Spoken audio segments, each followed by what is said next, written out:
بل جو آیا ہے یہ مسلمانوں کے کفن کی آخری کیل ہے. میں نے اگست میں ہی دا وائر میں ایک آرٹیکل لکھا تھا جس میں نے اس بات کو لکھا تھا کہ جتنی بھی آٹونومی ہے وقف کی اور اس وقف بورڈز کی وہ یہ بل ختم کر دے گا. بنیادی بات یہ ہے، آپ یہ بات جان لیجئے کہ جو سی ای او ہوتا ہے وہ موسٹ پاورفل ہوتا ہے، اور اب یہ سی ای او غیر مسلم آنے جا رہا ہے. ایک بات. دوسری بات یہ ہے کہ جو چیئرمین ہوتا ہے اگر وہ کوئی ریزولوشن پاس کرتا ہے تو سی ای او اس پہ مجاز ہے کہ وہ اس کو نہ مانے. تو ظاہر ہے کہ اب جب یہ بل آ جائے گا تو سی ای او جو ہے وہ آل پاورفل ہو جائے گا اور چیئرمین بالکل زیرو ہو جائے گا. پہلے اگر وقف کسی پراپرٹی کو کلیم کرتا تھا تو ایسے آؤٹ رائٹلی کلیم نہیں کرتا تھا، وقف ٹریبونل میں جاتا تھا. اب یہ جو بل آ رہا ہے وہ ٹریبونل کو ختم کر دے رہا ہے. وہ یہ کہتا ہے کہ اب اگر وقف بورڈ کسی پراپرٹی کو کلیم کرے گا تو اس کو پہلے کلیم کرنے سے پہلے ڈی ایم صاحب سے اجازت لینی ہوگی. تو سوال یہ ہے کہ ڈی ایم صاحب اجازت کیوں دے دیں گے؟ ڈی ایم صاحب تو حکومت دورہ کے چشم ابرو کا انتظار کریں گے.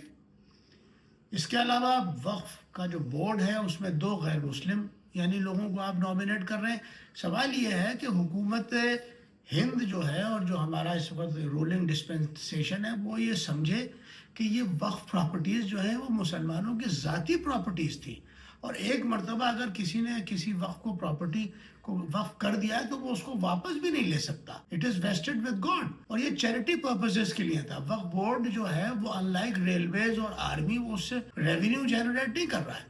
وقف بورڈ تو ایک کیئر ٹیکر ہے، وہ محض 7% اس کا لیتا ہے جس سے کہ وہ اپنے اسٹاف کی سیلری اور آفس مینٹیننس کرتا ہے. تو یہ جو قانون آنے جا رہا ہے یہ آپ یقین جانیے سب سے بڑی بات یہ ہے کہ جو وقف بائی یوزر ہے، کوئی اگر قبرستان ہے 150 سال سے 200 سال سے اس میں لوگ اپنے مردوں کو دفن کر رہے ہیں تو وہ وقف بائی یوزر چلا رہا ہے، چاہے اس کے کاغذات ہوں یا نہ ہوں.